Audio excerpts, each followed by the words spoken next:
Welcome. Thank you so much for joining us today. I am Andrea Sampson. I'm the co-founder of Talk Boutique, and I'm joined here today by Nikolas Badminton and Candice Faktor. I'll give you a bit more of an introduction to both of them in a moment, but I thought what we would do is start off with today's topic, which is the economic impact of the COVID-19 outbreak. This is a series that we're beginning today, and so thank you for those of you who have decided to join us. We're calling it the Virtual Lunch and Learn, and we're doing that because we know so many of you are now, like we are, all at home, and we are doing our work from home, and it can be a time when it's a little bit isolating to be staring at your computer all day. And so what we thought would be really fun was over this lunchtime period to have grab your sandwich and maybe have a little bit of an intelligent conversation. So that's what we're hoping to do over the next 30 minutes, and we're going to try and keep it tight. So what I thought, we're going to start off with just an overview of what's happening in the world today. So, you know, as I look at the global stats, we've got about 254,000 people worldwide who have contracted the coronavirus. Here in Canada, we are currently sitting at 923 people. In total, 10,000 people, 10,500 people have died from this outbreak.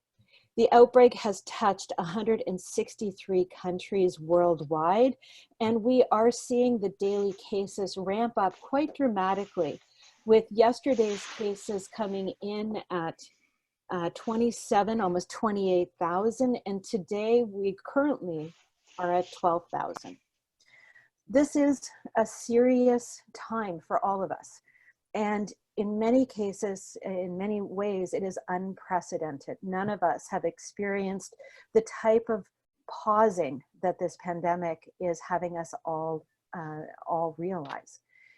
And so with that, we are learning a new way to work. We're learning a new way to interact with each other. We've been asked to socially distance for the first time, I think, in history. As humans, we're now finding that we need to keep, 6 feet, I think, or a meter between us. And that's difficult for people who are, you know, used to hugging or, you know, greeting each other with a handshake. So these are unprecedented times. I have two experts with me who each have some incredible points of view. So let me introduce to you who we have. Starting with Nikolas Badminton. Nikolas is a futurist, a researcher, an author, and a media producer. He helps trillion-dollar companies invest in progressive governments and media shifts for their mindset from a what is mindset to a what if mindset. Imagine that right now as you think about it. What is the what is to what if on this pandemic? The result can be an empowered employees with new initiatives, products, and incredible growth that leads to more revenues and a more resilient future. We also have Candice Faktor. Candice is a tech investor, an innovator, and an entrepreneur. She runs Game Changers, a firm that invests in early stage exponential game-changing technologies. She offers leaders of larger companies strategic advisory practices. And she also works with founders, CEOs, and leaders in a coaching capacity to help them embrace mindset and mental models. So we've got two individuals here that look through the lens of mindsets, of foresight, of understanding new ways of seeing the world. So here we are in a time where the world is shifting and changing, and it'll be interesting to hear. So I'm going to start off by asking Nikolas to just give us a couple of minutes of a bit of an overview of what are your thoughts on where we are currently? Yeah, thank you, Andrea. Well, we are living in a world with the honest realization that the impact of pandemics today is real, and it may certainly be real as we look to the future with other situations like this popping up and hopefully will be better prepared in the future. We kind of knew that this was always coming. We were just ignoring the potential of it being so calamitous. And, you know, this human innate ability to believe only what we really want to believe is something that we have to get over looking ahead. But at this time, we're going to use our joint optimism and hope to create lasting resiliency and willingness to actively employ foresight, futurism and futurology to look for the signals of change, both strong and weak signals that indicate that the future will be different. At this time, I'm working with companies to research those signals and to really speculate on what some of those futures can be. 5, 10, 20 years out, I even look out over 100 years in some of the cases as well. And what I like to do is really like to take people from what they're thinking about what is their current situation, how they keep the lights on, pay their staff, make money, track their earnings quarter by quarter, to a situation of what if? What if the world changes? And what if we have to adapt to be different in that new world? What if is actually an invitation to research our world to find the strong and weak signals, whether it's a shift to renewable energy and global supergrids, seeing a shift towards a more diverse and distributed supply chain, or businesses becoming truly diverse and humanity focused. Just for this part of what we're going to talk about, I'm just going to focus on 2 areas: globalization and work. Really, globalization is this dance between travel, trade, international relations, doing business on the global stage.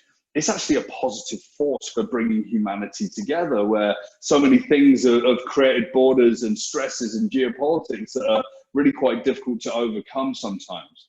And some of the questions I like to ask are this: what if we develop resiliency around gaining insights from data, both structured and unstructured, and infodemic effects, the increasing speed of good and bad information at these times?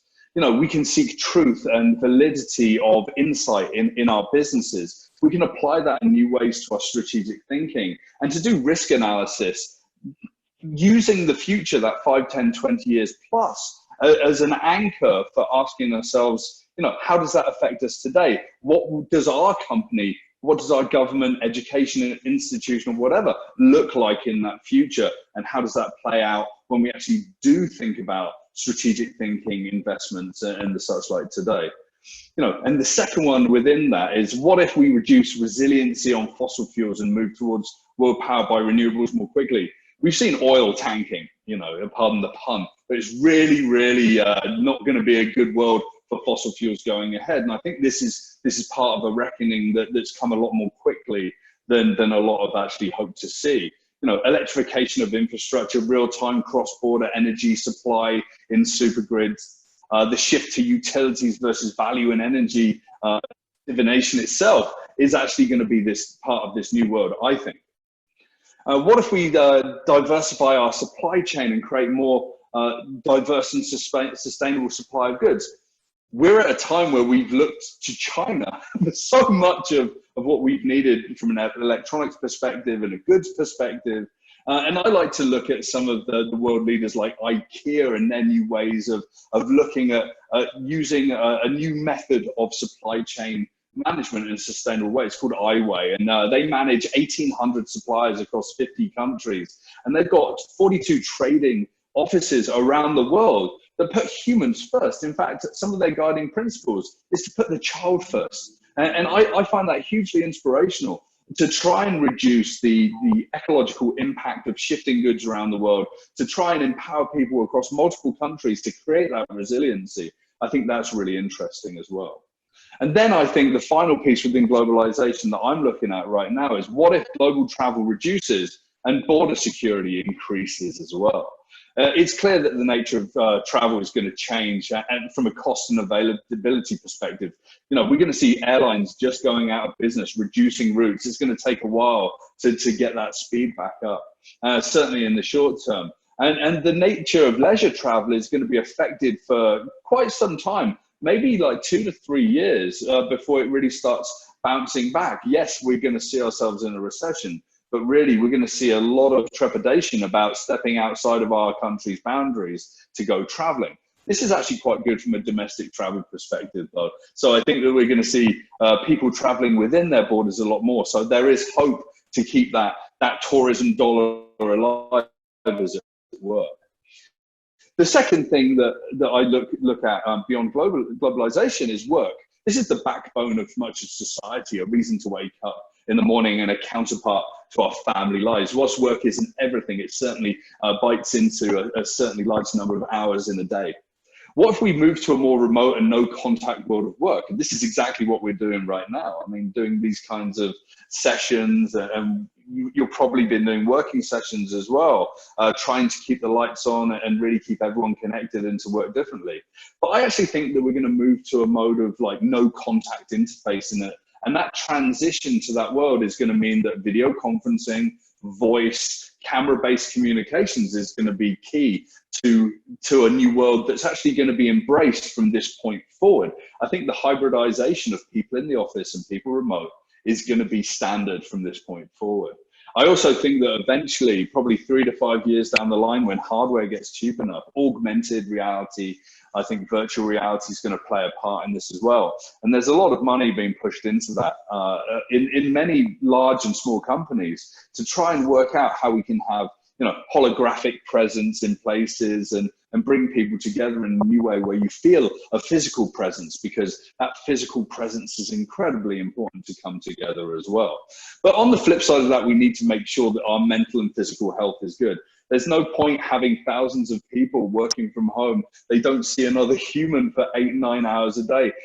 That human contact being removed is actually going to be really tough from a mental health perspective. So I actually think that we're going to see a lot of companies doubling down on helping people get through that. And on that side of things, and the final point that I think I'm going to make around work is, I think that finally people are going to step up and truly lean into creating truly diverse workforces. I think we need to see the value in everyone, from the very young to the very old and everyone in between, of different skills, different races, different sexualities, different perspectives, coming together within our workplaces as partners, as employees, as contractors, to really build out something that's going to be a very resilient and exponential world. Everyone's opinions are valid in that context. And I actually think that we're going to start to develop behavioral and cognitive and network capital to create what some people are calling bionic companies. And that they're companies that really lean into the data and use that to build out hyper strong capabilities. And having talked about globalization and work, I think the key to our thinking is to step outside of our comfort zone today, before we're thrust outside of the comfort zone like we are right now. And over the last couple of weeks, people really starting to realize that something is happening. 2 weeks ago, I was in Detroit, and I was at a 2-day workshop, and I was fist bumping people, and they were like, "Why are we doing that?" It's like, we're not going to be able to shake hands now, and we're certainly not going to be able to shake hands going forward. But I do think that now, and just wrapping up my piece of this presentation, I think that now we have to have the application of foresight, and we have to build out that essential business capability from this day forward. Thank you. Great. Thank you, Nikolas. Well, you certainly took us on quite a journey there. Holy cow. That was fantastic. Everything from the environment to government to business, you know, to transportation. So you've given us a lot to think about, and I've got some questions, but before I ask those, I'm going to hand it over to Candice. And Candice, why don't you give us a little bit of a perspective on where you're sitting right now as we move into this? Yeah, well, thank you, Nikolas. That was a lot to think about for sure.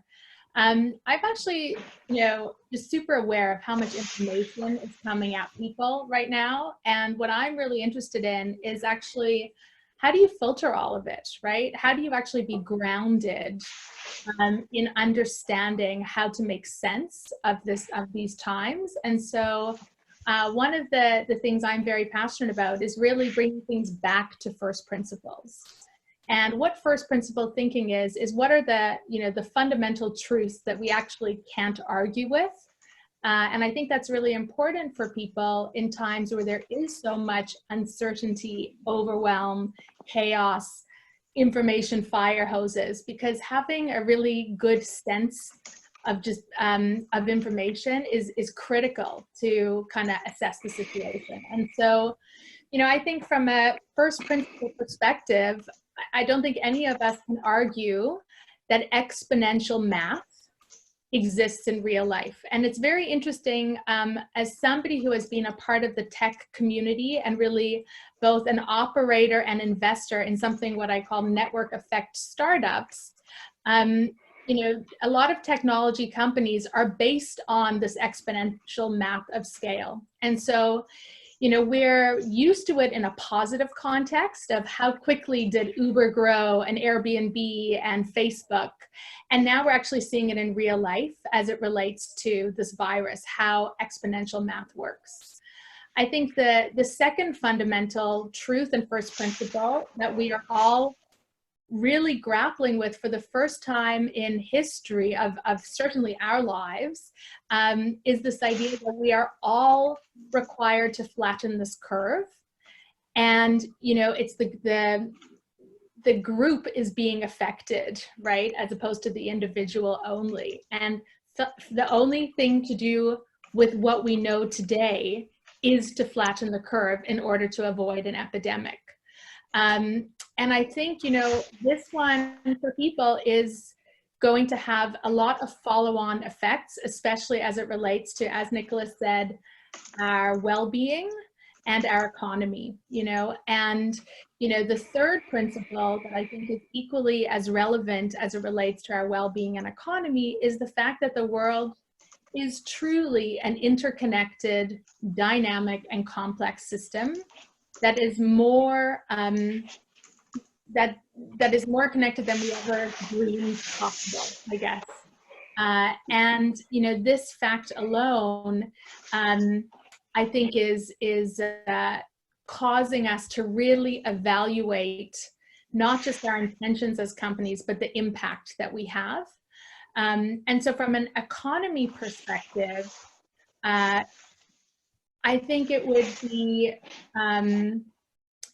I think most people believe that we are going to enter a recession. I think we have to look at the numbers. We just need to compare our personal levels of debt, our company levels of debt, and sovereign debt to see that and the slowdown in work. I certainly know that governments and central banks and the IMF are going to do everything they possibly can to try and stimulate growth in this environment. And I think what we do know is that the length of time that we're going to be held in this circumstance is uncertain right now. You know, there's lots of different predictions, and the quicker that we're able to move back to whatever is called a post-COVID norm, the quicker, you know, our economy can rebound. And I think what's going to be interesting is to see how much progress have we made as it relates to technology and our quarantine measures this time versus the last time there was this kind of pandemic, for example, the Spanish flu. And so this circumstance is going to have tremendous impact on all kinds of businesses. And the last first principle that I would just highlight before we dive deeper, because I don't want to talk too much without engaging, is in times of uncertainty, as businesses, as industries, you know, as leaders, as human beings, I think it's really important that we all focus on what truly matters in life and truly matters to our companies. So there's a lot of excess and fluff and noise that gets put aside in these times. And I think that's really powerful, beautiful, and difficult.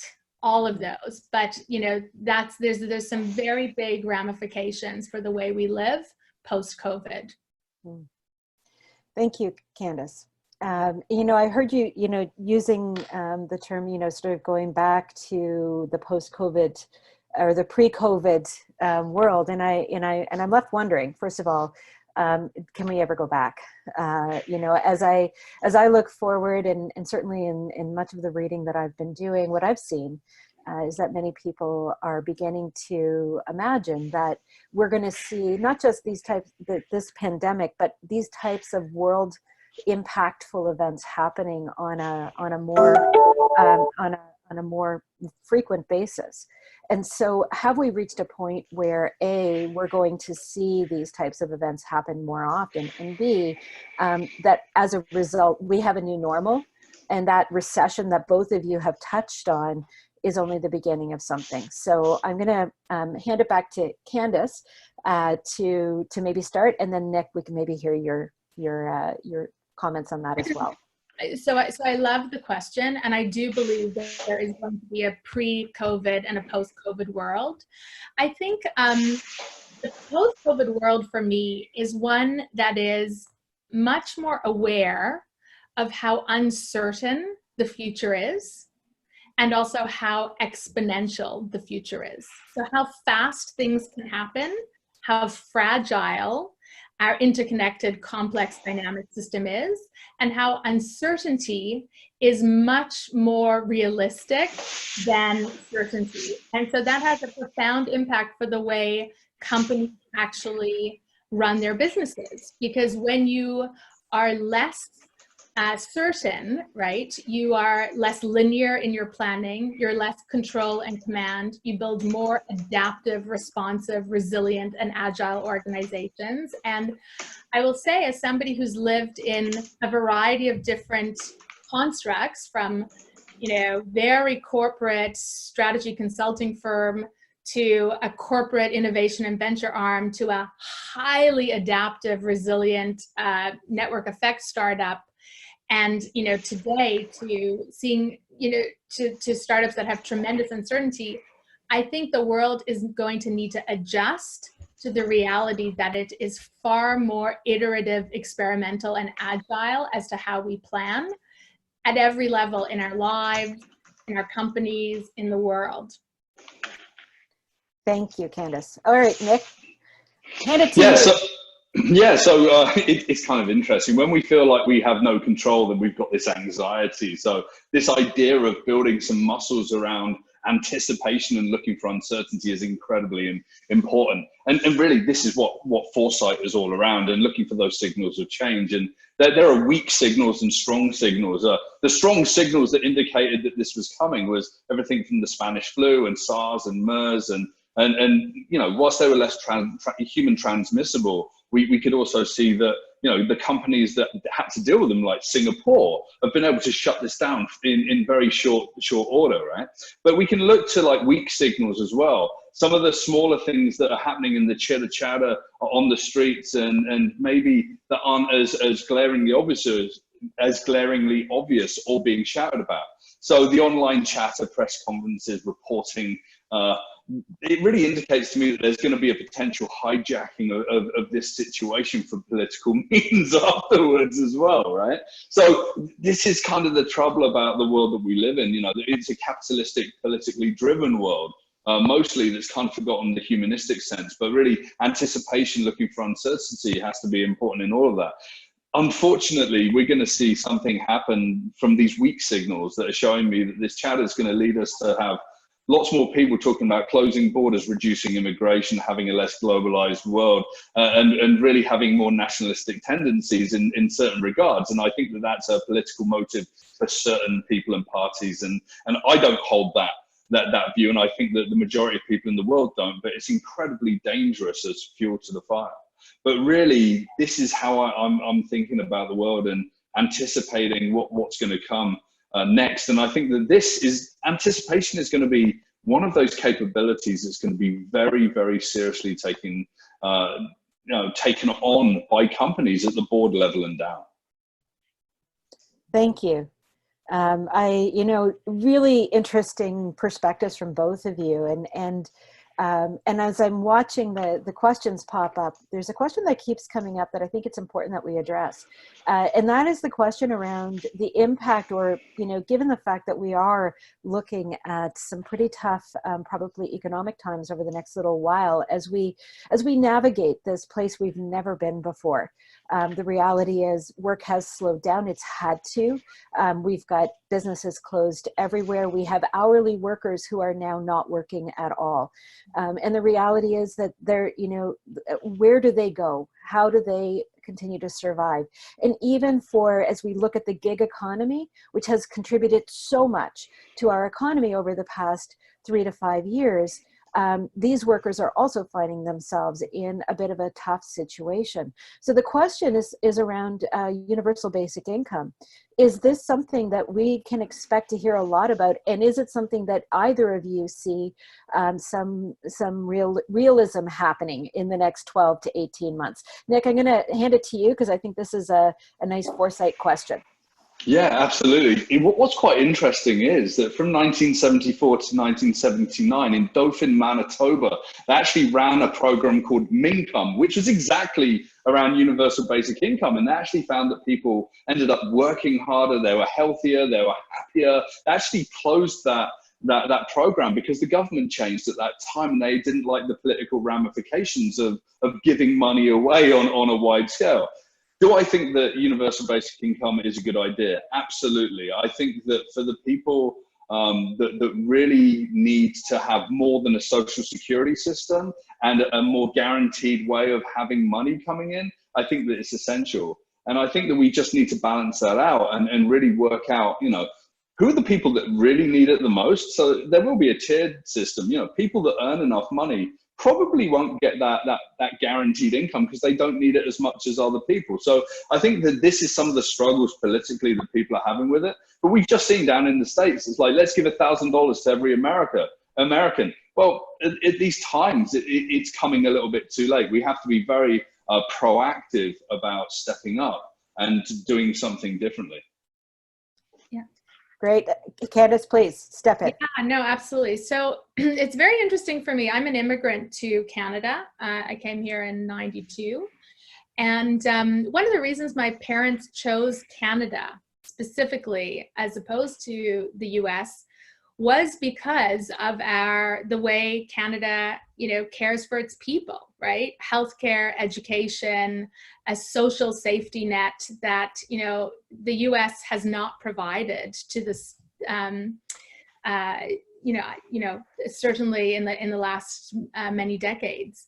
And I think universal basic income is absolutely now going to be regarded as an essential in order to have a society that isn't chaotic, violent, fearful, afraid. Because, you know, it's interesting, I came from a society that had the highest crime rate in the world and lots of polarity and unfairness.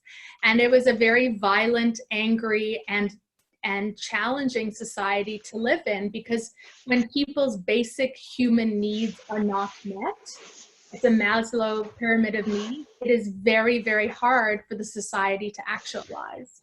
And so, you know, what's interesting about this pandemic is it's really not about a virus, right? It's about how our economy and our society responds to the whole. And so, you know, universal basic income, I think, will have a lot more of a platform now when we see that actually we have to take care of those in our society. Thank you. Thank you. And I do notice that there's some requests for what is universal basic income. So I'll just give a quick overview of what it is. It's the concept where there is a base amount of income that is given to every citizen of the nation, usually at a low level, some form of a level of poverty. So the nation would determine what is the poverty level.